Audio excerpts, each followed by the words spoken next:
Welcome to Rankin on Bass, an offhanded joke that became a short-lived podcast. I'm your host, Mike White. Joining me is an elf who wants to be a dentist, Chris Dashew. I feel more at place in this episode versus the last one, but still out of place overall. Also along for the ride is Snow Miser, Richard Haddam. I feel totally out of place in general. The less dancing between the three of us, apparently we needed to be a dance host to be involved in these movies. So, on this podcast, we discuss the works of Arthur Rankin Jr. and Jules Bass, specifically some of their stop motion and animated work, and we have both in this one, just in time for Easter. We're looking at 3 Rankin Bass specials that celebrate the death of Jesus Christ, or something. Oh, yes. I mean, they do bring up Jesus in one of them. They have a lot of valleys in these episodes. And a lot of displaced children. Yes. A lot of displaced children. Yeah. We're talking about 3 specials. Here Comes Peter Cottontail from 1971, The First Easter Rabbit from 1976, and The Easter Bunny Is Comin' to Town from 1977. It's going to be a stop motion, an animation, and a stop motion. Here Comes Peter Cottontail from 1971 with our idiot on a unicycle, Danny Kaye, as Seymour S. Sassafras and company. And in this one, we're talking about April Valley and talking about Peter Cottontail. What? You've never heard of April Valley? What? You've never heard of Peter Cottontail? This guy's just amazed.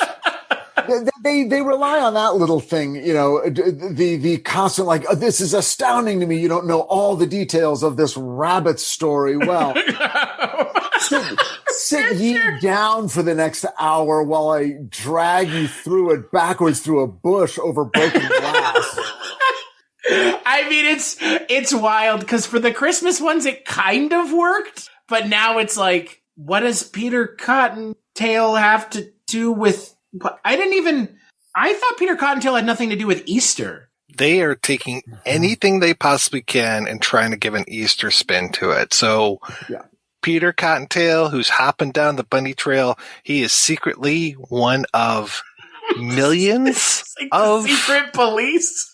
One of millions of Easter bunnies, because this is a world where they have multiple Easter bunnies, and this is the one, right, where they've got like the guys who are carving the chocolate. Yes. Yeah. Okay. All right. Good. It's the one with Vincent Price playing Iron Tail. Yeah. Riding a bat. The head bunny, right? Yeah. Yeah. And he rides a bat, and Peter wants to, well, voiced by Casey Kasem, which was awesome. Fucking A, yeah. For folks who may not know, Casey Kasem, who almost always voiced Shaggy Roberts, so that was fantastic to have him basically doing Shaggy as Peter Cottontail. Right. It was pretty great. And if you go way back, he's the one who did America's Top 40. Yeah. This is Casey Kasem. Back to the countdown. One of the most famous lines from Ghostbusters that I remember for no reason. These guys are from England, and who gives a shit? That's one of my favorite lines. Every time I come out of an upbeat record, you want me to do a fucking goddamn death dedication. Goddamn ponderous. Fucking ponderous, man. Ponderous. So Peter Cottontail is a name assumed by Peter Rabbit? Well, because like I looked at, if you Wikipedia Peter Cottontail, it says Peter Cottontail is a name temporarily assumed by a fictional rabbit named Peter Rabbit in the works of Thornton Burgess. Wow. What the hell was it? Peter Rabbit is a spy? You are out of my depth. A name temporarily assumed by. What the fuck is he, Jason Bourne? What the fuck is I don't even understand. That's what I was saying. I didn't understand at all, Mike, when we said Peter Cottontail. I had never heard Peter Cottontail have anything to do with Easter at all. Right. I only know him from the Here Comes Peter Cottontail, hopping down the bunny trail, hippity hoppity, Easter's on its way. So I guess he does have something to do with Easter. Yeah. But Peter Rabbit, I thought that was Beatrix Potter, but I guess not. I must be mixing him up with somebody else. No. Peter Rabbit is Beatrix Potter.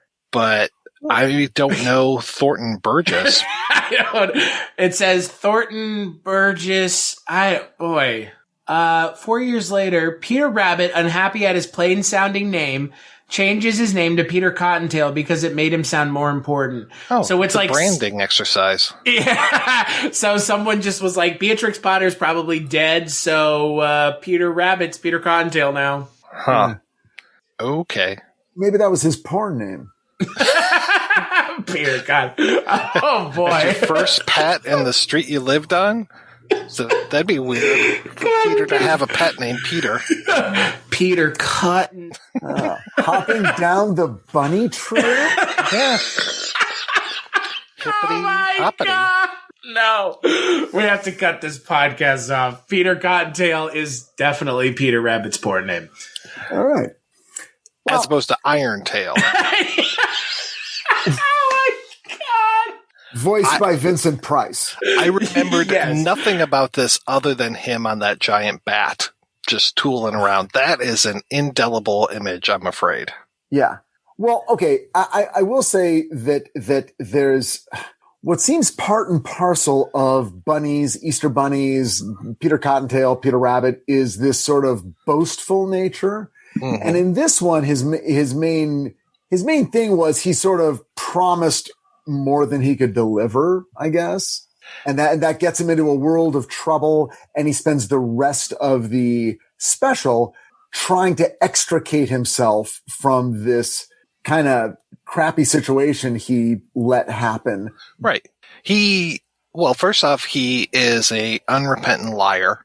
And he has to tell that every time he lies, his left ear droops. And he lies about stuff that he doesn't need to lie about. And so it's just like, hey, dude, maybe like lay off the lying a little bit.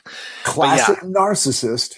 We go and into... it also classic like physical deformity Rankin Bass thing. Yes, exactly. I mean, it's like it's their MO at this point. He has a lazy ear. Right. Lazy-eared rabbit. So the whole thing, they try to tie in the hare and the tortoise and the hare story, but it doesn't really work because it's a hare versus another hare.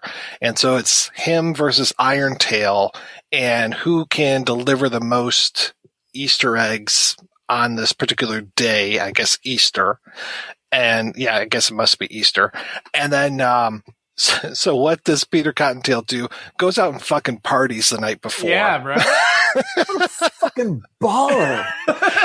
And then he's got this bizarre choice, bro. Then he's got this alarm clock with a real alarm rooster that lives on the clock. I don't know how this works as far as like, do you feed the rooster? Does he get breaks? I don't know how this thing works. But Iron Tail happens to slip some bubble gum to this stupid rooster and causes then all of the crowing of the rooster to be encapsulated in a bubble that flies away too far away for Peter to hear. So he wakes up late. He loses the contest. The only way Iron Tail won was because he happened to slip an egg to a sleeping drunk. This, does anyone else feel like these folks who were writing this were hitting off my inhaler? Yeah, I think they might have been. Because boy, that like the weird jumps that this takes to get where it's going feel like they knew what the easiest solution was and they ignored it completely. And then, go ahead, Richard. Yes. I mean, it's like, okay, so Peter Rabbit sleeps through Easter, delivers 0 eggs. His competition, who ostensibly was responsible for delivering eggs to every child on Earth, delivers 1. Yeah. And now the rest of the special is, how do I beat that record. Yeah, exactly. How do I get rid of one egg? Right. So Now, the solution, of course, time travel. Yeah. Well, it's a solution as old as time itself. Yeah. Time in memoriam, one might say. It's very Zack Snyder's Justice League. Oh my God. Yes. There's that moment when the mother box is hitting the Easter egg and the Easter bunny touches it just ever so slightly. Yeah. So what he does is he pairs up with a disgusting French caterpillar. Yes, thank you. I don't need to see that. Oh, it is so bad, especially when the woman caterpillar jumps on his back and they just start humping there on TV. I did not need that.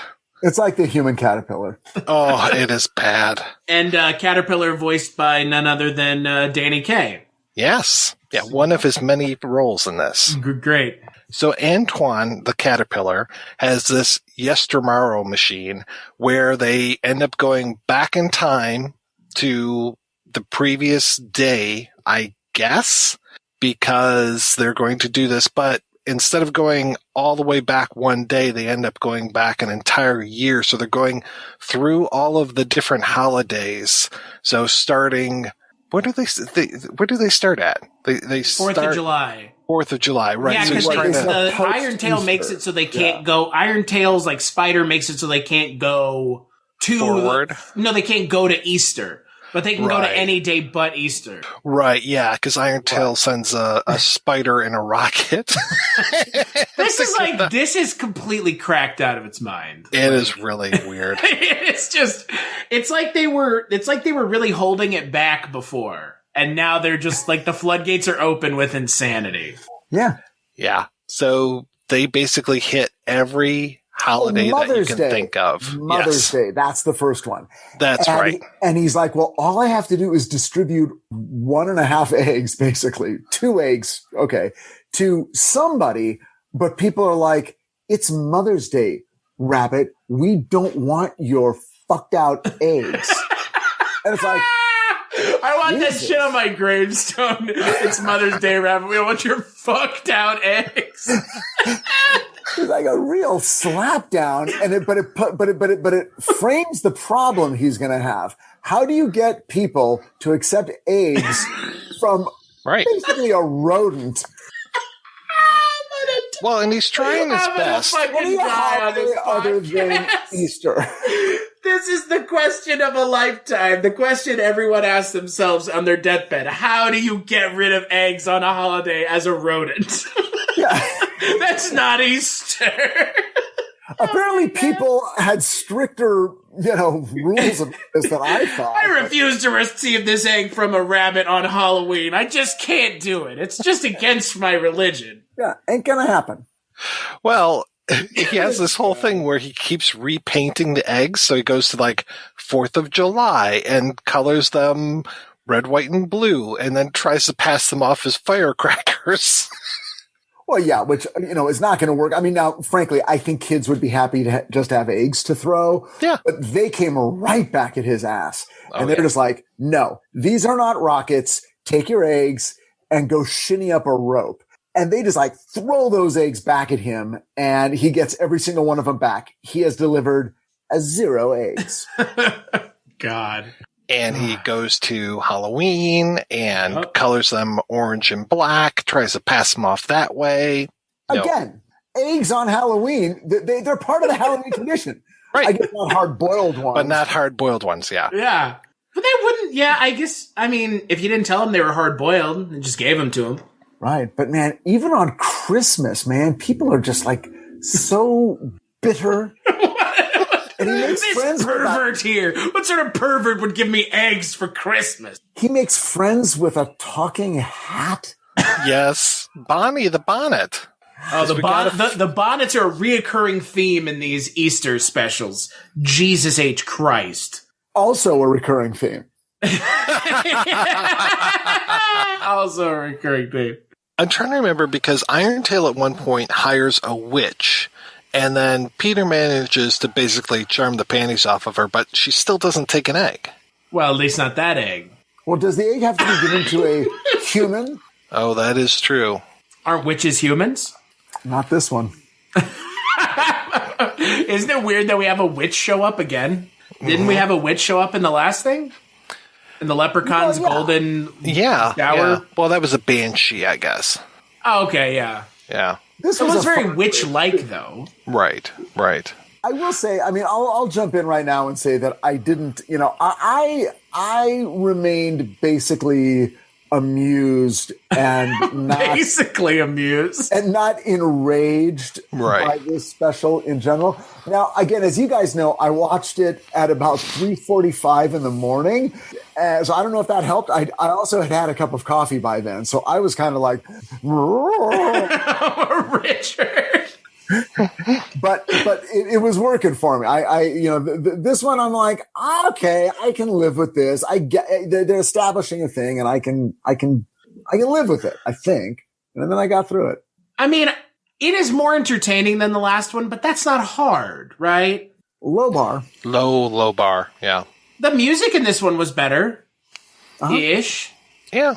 Well, I mean, it's dealing with some classic songs. I mean, yeah, and like you were saying, the Easter bonnet, because I mean, they have such limited things to play with, Oh, yeah. So this whole like, okay, what else we got? It's like you can see the big whiteboard where it's just like, okay, flowers, springtime, chocolates, eggs, Easter bonnet.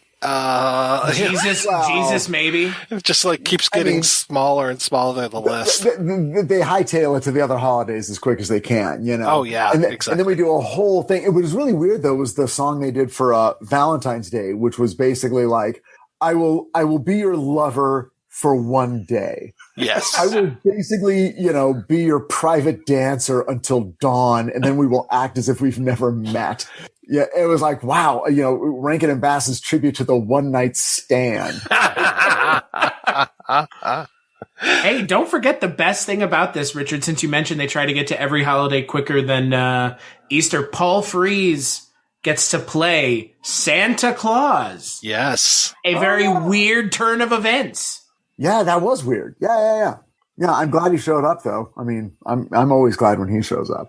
I mean, he shows up in a movie where King Kong fights a mechanic King Kong as a dubbed over Japanese man voice. So if he wasn't in this, I would be kind of worried. Yeah. But then what's his name? Irontail commits a giant tactical error. By running into the sled? Oh, no, by painting the eggs green. Oh, yes. So that no one will want them. That was a major error because pretty soon Peter Cottontail is going to go to Chicago on St. Patrick's Day, and he's just going to get a whole bunch of drunk guys to take his eggs because they're painted green. That's right. End. I win, motherfucker. That was literally a drop the egg moment for Peter Cottontail. And then the creepy perverted guy becomes a butterfly. Yeah, which was very disconcerting watching him, this French butterfly now, this papillon, if you will. Nice. Yes. And Richard, what happens to Irontail at the end of the story? He turns nice. I'm guessing I forgot what happens. Does he become the janitor? He becomes a janitor. That's not true. I don't remember that. I just remember him smacking into Santa's sleigh, and that's about it. I thought at the end he was like sweeping or something in like the background. I don't know. You know what the problem is? I think we're going to run into this with all three of these. These all three run together, right? They sure do. Yes. Well, especially again, the first one we're talking about, and the last one we're going to talk about. Yeah. Well, speaking of, let's move to the second one. The first Easter rabbit. Yeah, the animation Yeah. Wow. 1976, Burl Ives is back, and we've seen him as Sam the Snowman, but this time he is our narrator, and secretly he is also our main character. I don't get this whole GP. What does GP stand for in this? Because he introduces himself as GB. It's like GB. something bunny. I don't know. I was hearing GP. Guys. It's like a clan thing. We just don't get it. Oh, okay. It's like a white power thing. We're missing it. Okay. I don't know what GB stands for. Great Bunny? I guess. Golden Bunny? I mean Phoebe makes sense. He's the bunny that they talk about the entire story, right? Right. But, Stuffy. Basically, I know him as Stuffy. Yeah. Yes, this is Stuffy. This got grim. This got weird. This is really grim because we are dealing with like Scarlet Fever. Scarlet Fever. We're like talking a about deadly disease. This is basically like, I mean, giving the kid Scarlet Fever. Scarlet Fever is just like, that's not something we deal with in 2020. No, it is not. This is like polio or something. And then it's like, well, what do you do? Well, we need to burn everything that she touches, including her beloved toy. Yes. So this Stuffy, the little rabbit, is placed on top of a pyre that is basically going to be ignited the next morning. It's like, fuck, man, this got dark. It's very, very strange. On top of the fact that the animation is Frosty the Snowman level of quality, just the fucking drizzling shits. Right, yeah, the Frosty minus the joy. Well, and let's not before we go any further, we do need to mention, if you look at what Burl Ives looks like as a rabbit, it is disturbing. It is, because it's unsettling. It's like some sort of Dr. Moreau creation. Right, yes, exactly. It's like if Burl Ives had sex with a rabbit, and then this would be the product of that union. It's upsetting. And on top of everything else, like his face, and he has like facial hair and shit. He has like hair on the back of his head too. It's so upsetting. It's just, and he's wearing clothes. Yeah, but he never wore clothes in the story otherwise. And now he's wearing like a vest. So now we're led to believe that he's wearing a vest and his dick's hanging out. When you don't wear clothes, it doesn't matter. Well, okay, but as soon as you wear clothing, you're assuming that you're not covering something up. But now you're getting into a whole Winnie the Pooh, Donald Duck area of I wear shit on the top and nothing on the bottom. It don't make sense there either. No. The whole Stuffy thing, that was disturbing. And then, but he became real. And then he hooked up with these three ne'er-do-well Damon Runyon-esque bunnies. And I don't know. I might have nodded off. Guys, it was 4 a.m. They were like trying to steal carrots underneath, like by going underneath the thing. They're like, I call them caper rabbits. And I'm just like, okay. So again, like, last time we had a valley, and this time we have Easter Valley, and it is the place that stays green the entire year. And I guess that's maybe where that's where like Santa hangs out when he's not at the North Pole. So once Christmas is over, he goes over to Easter Valley, puts on like a Hawaiian shirt, shorts, those kind of things, and just hangs out because there's a golden lily there that keeps it summertime all year round. Or Santa's there because it's always green, dude. Yeah, and he really likes that. He's a fan. Wow. And rather than the snow miser, there's another character in this one called Zero, and Zero's trying to make that place, that Easter Valley, a snow pit. And it's him and his snowball friend named Bruce, but I just keep calling him Meatwad through the whole thing. He looks totally like Meatwad from Aqua Teen Hunger Force. But it's not just Bruce. It's always like Bruce or Bruce. It was like it's always said with this sort of weird, trill or something. But Bruce turns out to be a good guy. Yeah. Oh yeah. Yeah. So there's a secret entrance to Easter Valley, and eventually Zero finds it out by watching these three ne'er-do-wells go through this underground entrance, and then he goes in, steals the Easter lily, turns the whole place into snow, and then eventually, like you said, like Paul's a more dynamic character than Stuffy is, I think, because Paul's the one that Bruce is the one that has a change of heart and goes back and he's like, hey, yeah, Zero took your lily. You should really go get this guy. Go murder this guy, would you? And to our point from earlier, it is Paul Frees who's playing Zero, also back as Santa Claus in this one, and then one of the ne'er-do-wells, Spats. I guess the ne'er-do-wells are who? Flops, bats and Calliope? No, that doesn't Calliope sound. is the one who says, "Beware of Zero." Whiskers. Yeah, Calliope is the little fairy who's very much like that fairy that popped up and said, "Watch out for your ears, Nestor. Fuck you, Easter or Christmas donkey." Follow the sound of my voice, Nestor. Something. Yeah. Yeah, it'd have to be. Yeah. I mean, Richard, you remember that one? Look, the one thing Nestor can do is listen. That's fair. Right. No one can beat him at hearing. Fair. It's very fair. Yeah. And really, this again tries to tie into Easter themes because then they're like giving the Scarlet Fever girl new clothes. There's talk of an Easter bonnet. And Santa's there talking about like how great it is to give presents. Yeah, we know that's kind of your thing, but I guess we're supposed to get presents at Easter too, more than just the basket of candy, because it feels like they're really trying to say like, oh yeah, Easter is another big holiday for these reasons.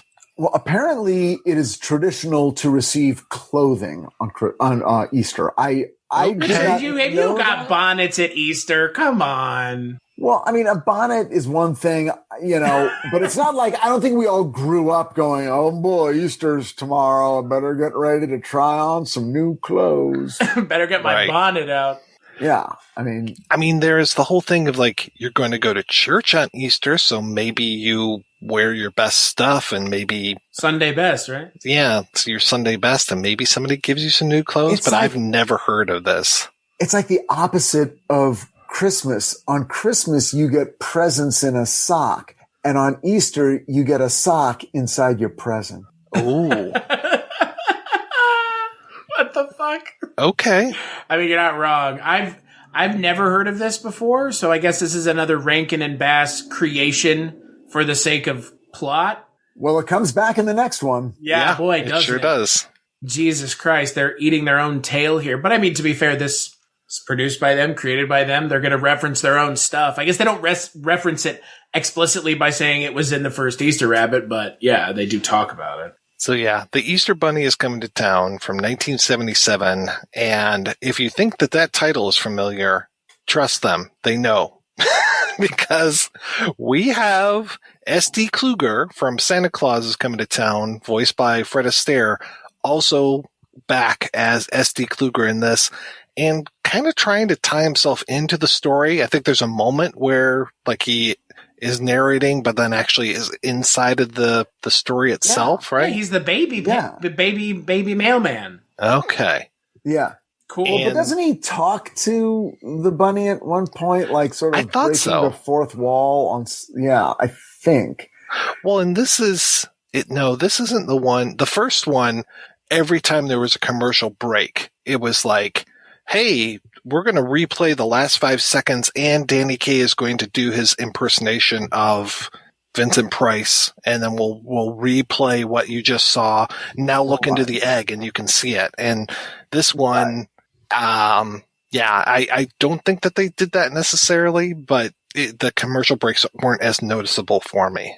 Well, one thing I forgot to mention when we were talking about the one narrated by Danny Kaye is that Danny Kaye was the most hated man in show business. More than just me? More than Mike White. Oh, way beyond you, Mike. You're going to have to really work to... I hated Danny Kaye too, but I thought it was just because he was in some really shitty movies. No, as a human being. Oh, really? No, yeah, he was a terrible human being. Like, no one ever had a good thing to say about him. Ever. Like, legendarily despised by everyone who ever worked with him. So, like, one of the worst? Like, one of the worst? Oh, yeah. Like, literally, you can't find anyone to say, oh, yeah, I had a good time working with him. Huh. Yeah. I'm kind of surprised we never mentioned that when we did that Dreams for Sale episode, Mike. Yeah. That was, like, the only time we've ever talked about him. Yeah. Yeah. Yeah, we're not about to watch Walter Mitty or anything. But Fred Astaire, beloved. He's not the one who beat his children, is he? That's Bing Crosby. Okay, thank you. All right. The chestnuts were roasting on the open fire, and I was kicking the shit out of you behind an open door. I'm dishing the dirt on actors who have been dead for decades. Richard's giving it up. He's telling it like it is. That's right. Come on down to the Hatem pit. Burp, burp, burp, burp. Bud Abbott, what an asshole. God. Is it weird that SD Kluger comes back? It's a little weird, but I mean, this is them going, okay, look, Santa Claus is coming to town, Easter Bunny's coming to town. Guys, it's already 60% written if we just port it on over, and the kids are sending in their letters. Oh my God. Easter eggs, and why?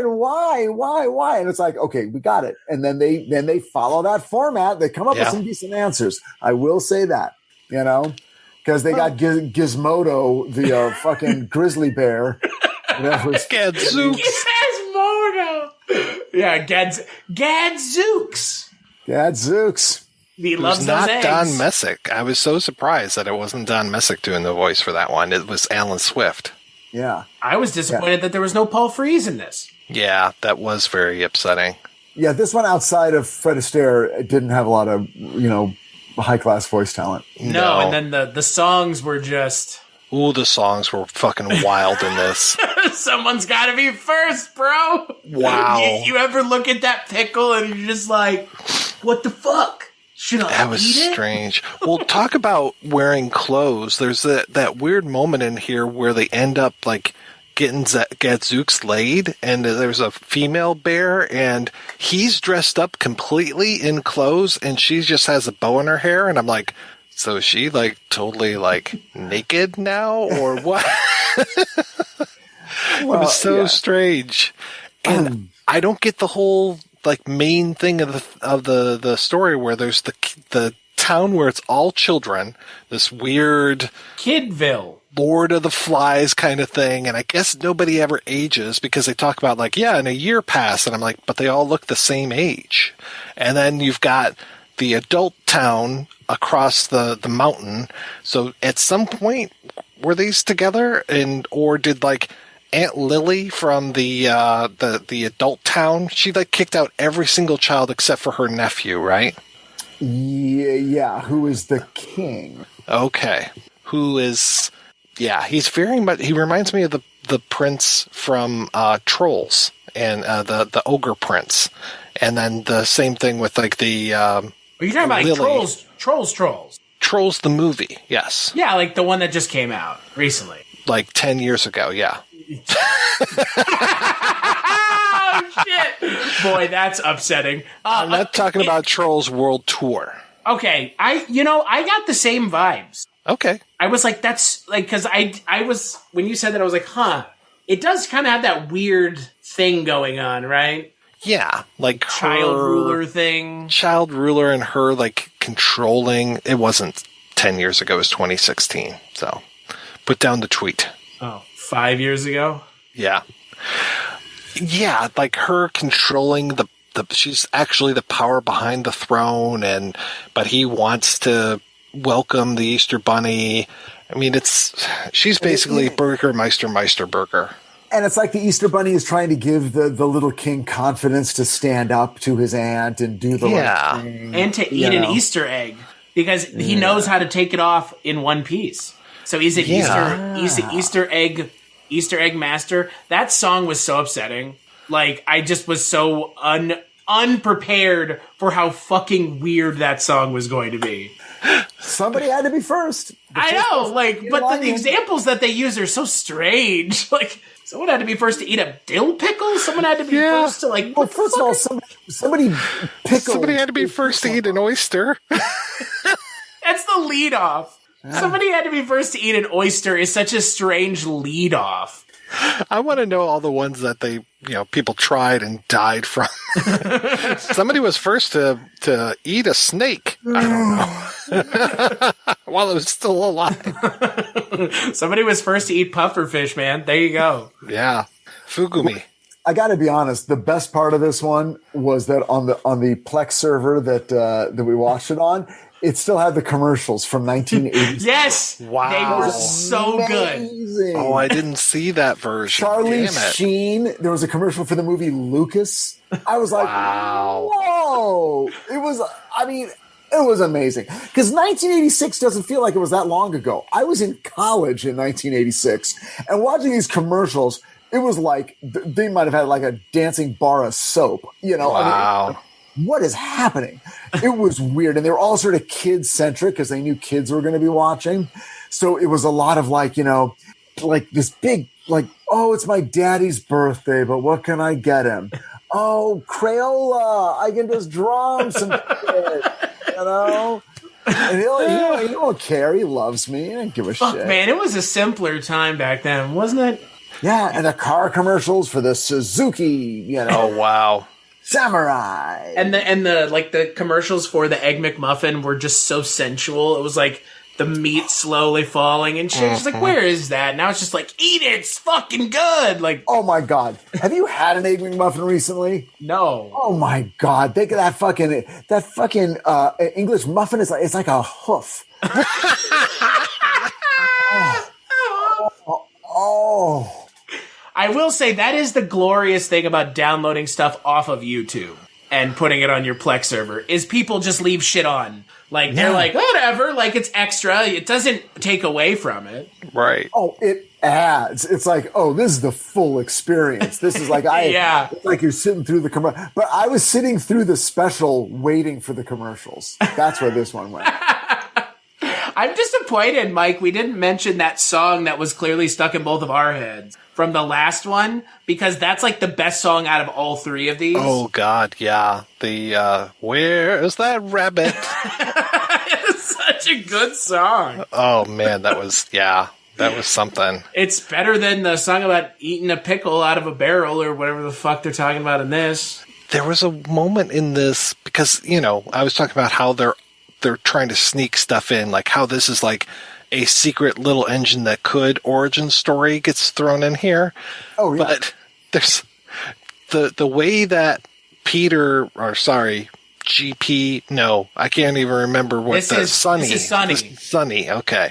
The way that Sonny will talk to the prince and like kind of give him his confidence and stuff.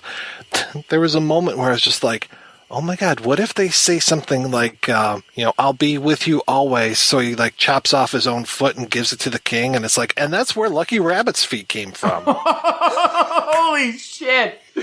Oh. That shit got real fucking dark. I'm surprised they didn't figure out a way to do that. I mean, one had a rabbit with an iron tail. What he could have been like, what was the kid's name from How to Train Your Dragon? Was that Zero as well? Oh, yeah, the kid who's like, yeah, he's mauled at the end. Yeah. No, but Iron Tail's tail it was run over by a child on a bike, therefore he hates children. Right. Which is understandable. Makes sense to me. Yeah. So not as good as Hallelujah Jones, but you know. Right. Hallelujah Jones. Look, we learned why they paint Easter eggs. It's to get them past Griselda the bear. It's Gadzooks, sir. This is like my Matchy Bonito, okay? You gotta say the name of the bear right, brother. It's such a fucking weird idea that the reason they paint the eggs is so that they don't look like eggs, so that the bear doesn't eat them. But in painting them, then children have to be convinced to eat them, even though they are still the thing that children ostensibly eat all the time. And in no shape, form, or fashion does painting an egg change what an egg is. Unless it's a problem of eating hard-boiled eggs, which is not what they ever say, because they never even say that they cook them. Well, in one of the specials, they talk about we've got to hard boil them, and then they roll down the hill and they hid themselves, and it made it more fun. So is that this one? I think it is. This one explains like a lot of stuff. Okay. Yeah, to answer all those children's letters that they write to the Easter Bunny. I've never written a letter to the Easter Bunny. Apparently, these letters are going straight to Fred Astaire. Okay. Which is fair, you know. I'm sure during the off season, that's what he does. You know, he doesn't go to the Poconos. He just, collects letters from children writing to the Easter Bunny. Do we know what SD stands for? Because I think I know what it stands for, but that doesn't make any sense to me as this man's name. Social distortion? special delivery. Oh, yeah, that makes sense. Does it, though? Well, yeah, he's a mailman, so sure. But does it make sense as his name? Special delivery Kluger? As a man's name? I guess. That's his porn name. SD Kluger, I've got a special delivery for you, Mr. Easter Bunny. Whips it on the table. I gift wrapped it for you. God. Well, if you want to, that's safe. I mean, look what SD Kluger rides in. He rides in a really upsetting train. Yeah, that has to say everything 3 times. I'm going to go get the papers, get the papers, get the papers.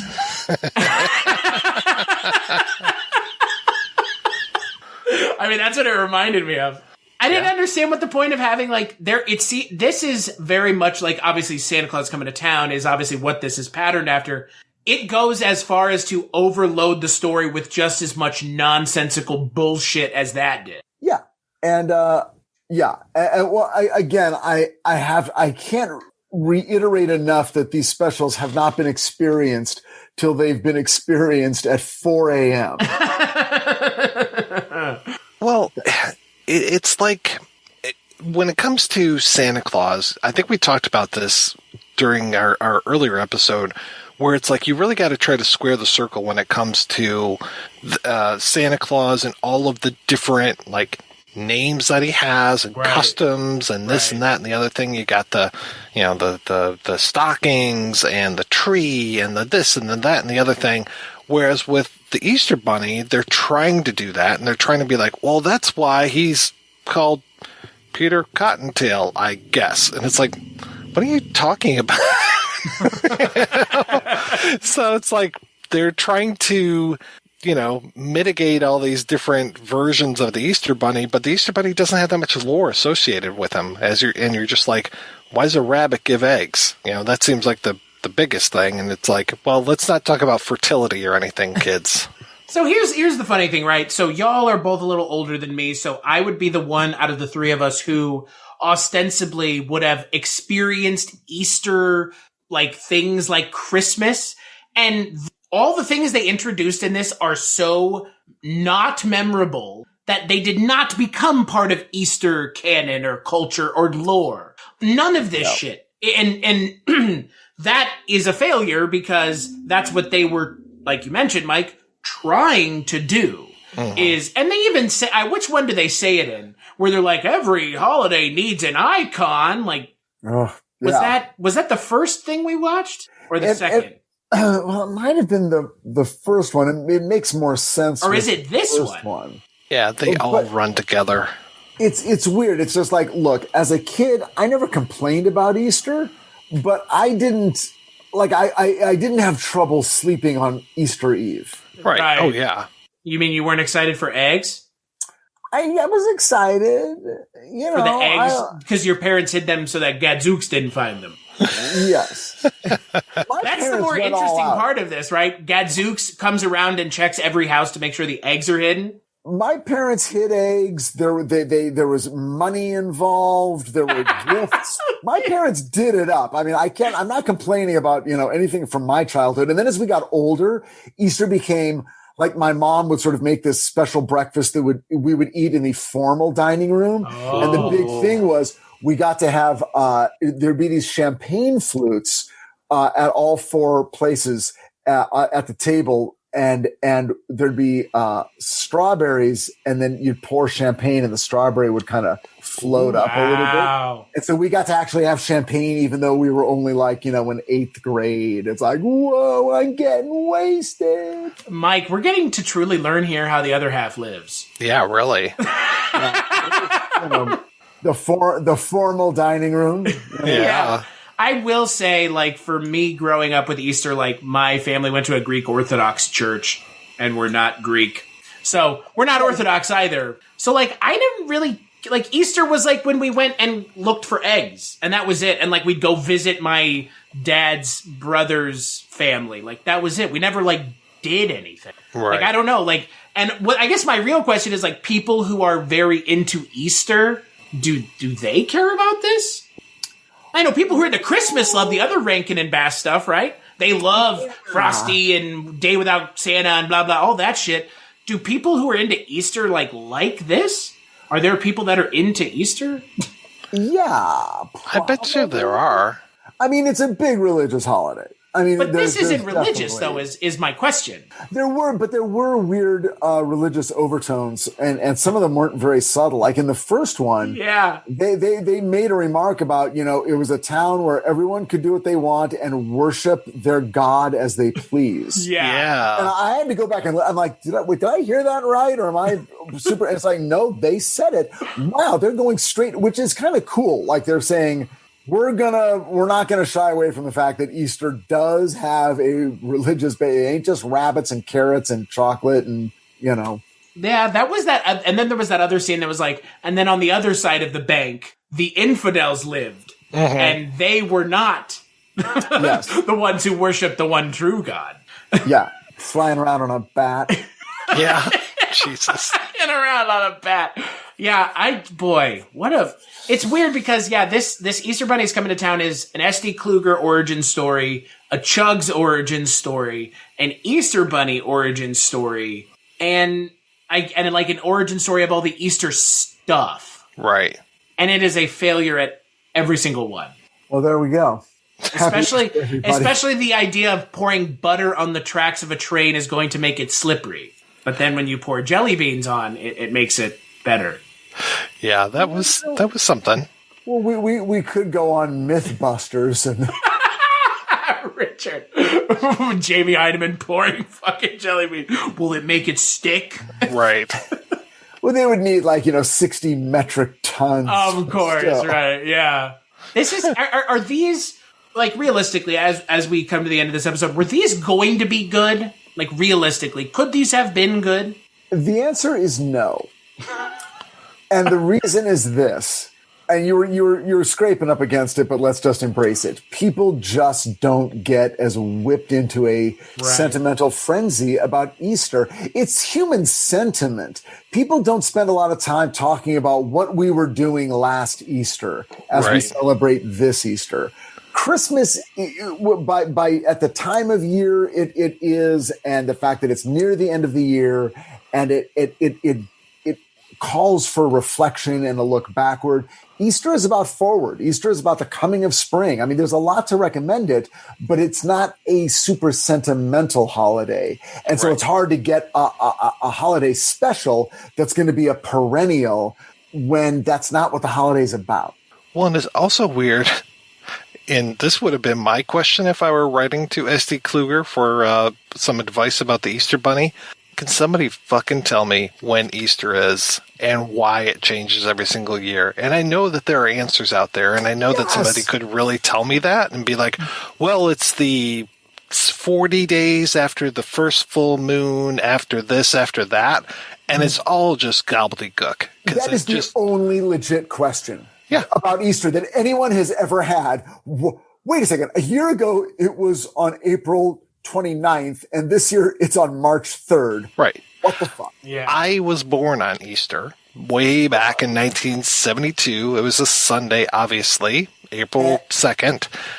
I will never see another Easter on my birthday until the end of time. I think there's another one 100 years from now, but I'm not going to live to be 148 years old. Wait a second. What date was it? What was it? April 2nd, 1972.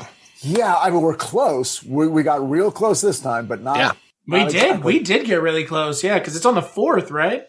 Yep. Oh, yeah. But I can tell you that 2 years ago, it was the last weekend in April. It really was. It was no, you're right. It was because I had family come up and visit me for my birthday, and we celebrated Easter that same weekend. Mm-hmm. Yeah. Celebrated Easter. That means in our family. Celebrated Easter. Yeah, down the bunny trail.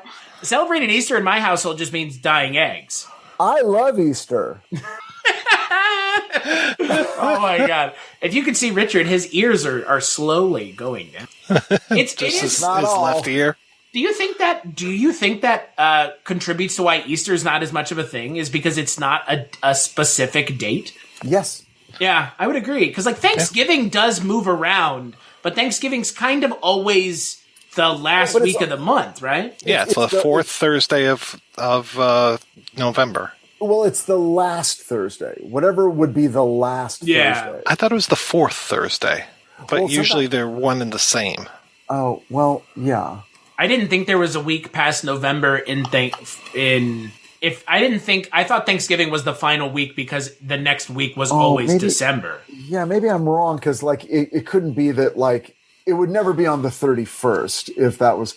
It's the third. No, it's the third. It has to be. Sorry, the third one. The third. Are you looking it up? I'm just about to look it up here because I think they finally fixing date.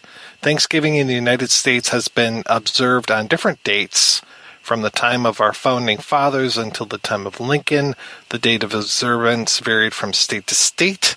The final Thursday in November has become the customary date in most U.S. states by the beginning of the 19th century. Let's see. On October 31st, 1939, FDR signed a presidential proclamation changing the holiday to the next to last Thursday in November for business reasons. So it's either the last or the next to last. Hold on, one more thing. On December 26, 1941, this is just a few weeks after having fucking Pearl Harbor, we had FDR sign a joint resolution of Congress changing the National Thanksgiving Day to the fourth Thursday in November. So, wow. Boom. Wow. It's really weird. Like 2 of the 4 big holidays we celebrate in this country, one of them doesn't have a date and the other one's date is contemporary. And then the next week, the pundits on Fox News went on the rampage against FDR. How dare he waste all this time? We don't want to fight this war with our good friend, Mr. Hitler. So they're erasing our culture by changing the date. Yeah, they're canceling Thanksgiving. It was the beginnings of the war on Thanksgiving. So the other holiday that takes place sort of in and around this time is Passover. Mm-hmm. And I am not personally Jewish, but my first wife was Jewish. And from the time that we dated before we got married and then had kids. So there was years and years and years where I would be celebrating Passover with her family. And even post divorce, there's still Passover celebrations with various relatives and aunts and uncles and stuff.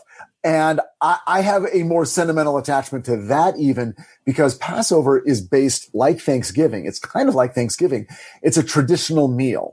And there's a ritual around the table that you do certain things in a certain order and tell the story of Passover the way you might tell the story of Thanksgiving. But I mean, that is the holiday. So whatever day you happen to be celebrating it, everyone's doing the Seder the same way.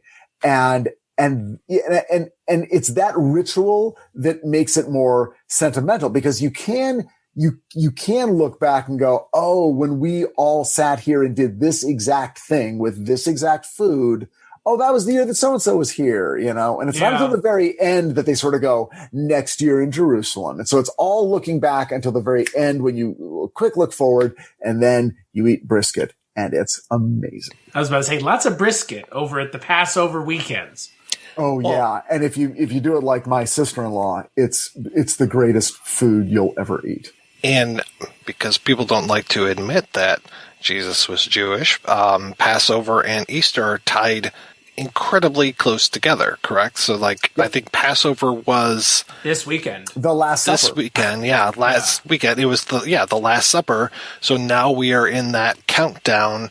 Jesus, you have 7 days to live kind of thing. And then, boom, next Saturday or next Friday is Good Friday, and then Sunday is Easter, so it's all tied together. And Lent gets figured 40 days before Easter, right? So you figure out when Easter is. You go 40 days back, and then there's Ash Wednesday and Good Friday and all those. No, Good Friday is this coming Friday. It's the day before Easter, right? The Friday before Easter. There's always Ash is always on Wednesday. Good's always on Friday. Right? Correct. Yeah. Yeah. And all of it's made up. The end. Yeah. Well, and that's why I guess that's also why they play the Ten Commandments this weekend. I imagine that today, Sunday after Passover, is the day that they play the Ten Commandments on Channel 7 or whatever. Yeah. Yep. Is Passover different every year then? Yes. As is Hanukkah. Hanukkah, I mean, it's always in December, Hanukkah, and Passover is always sort of in April-ish or something. I mean, again, it's figured in a weird way, but it's that week. Isn't the really wild one Ramadan that could be like in a completely different month of the year? Right, yeah. Their calendar is slightly different than ours, so it moves ahead every couple days, every year. So, when Ramadan is in summer, our Muslim friends are just fucked because the daylight is so long that they have to fast. And then a couple years later, it's just like, woohoo, it's in December. Fuck 7 hours, baby. That's right. I can handle this. Yeah, exactly. I'm still full from breakfast. I shouldn't have had that 12-piece of kibbe. Oh, kibbe, food of my people. Damn straight. We have the largest Middle Eastern population over here in Detroit, so I Mike, get all kinds of good food. Are you Middle Eastern at all, Mike? Not that I know of. Oh, okay. Because I'm half Lebanese. That's the Haddam part. Just the good side. Yeah, right. That's right. The waist down. The Lebanese stallion, as they call him. That's right. No, I have no idea what my genetic makeup is, and I tend to just say, I'm American, damn it. With the last name White, I think we can all just do the math. And with the first name like Mike. It's very ethnic. A lot of people mispronounce it. They don't give the when they say white. Oh, White. Wow. Yep. Wow. Yeah, it's pretty bad, but I've come to accept it after all these years, Thanks to everybody for tuning in. I want to thank Abby Stabby for our artwork, as well as the Great Octopus for our theme music. So, Chris, when you're not talking about Rankin and Bass, what are you doing normally? You can find me on Twitter at Christmas Claus, and I'm on the Culture Cast, and Mike joins me once a month. We just got done about a month and a half ago with Mike White March. Richard joins me from time to time. Richard and a good friend of ours, Cullen, are programming a month here coming up, so we're going to be talking about Burton Reynolds films. So yeah, that's where you can find me, is on Twitter. What about you, Richard? You can call him Burton Reynolds the way most people know him. Mr. Burton Reynolds. What about you, Richard? Where can people find you, Richard? You can find me on Twitter at Richard Haddam.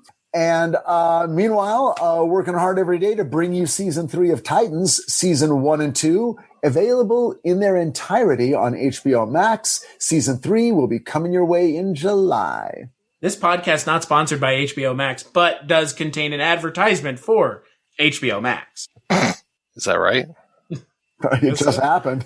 Yeah, all right. And where can people find you, Mike? Don't tell me it didn't happen. I saw it happen. Yeah. You can find me at the Projection Booth, which is available at projectionboothpodcast.com. Be sure to subscribe to us on your favorite podcast platform, and we will be back in like a month and a half or so with a look at the Rankin Bass animated classic, The Last Unicorn. Until then, be sure to rate and review the podcast wherever you get it. Tell your friends, tell your family, and stay weird.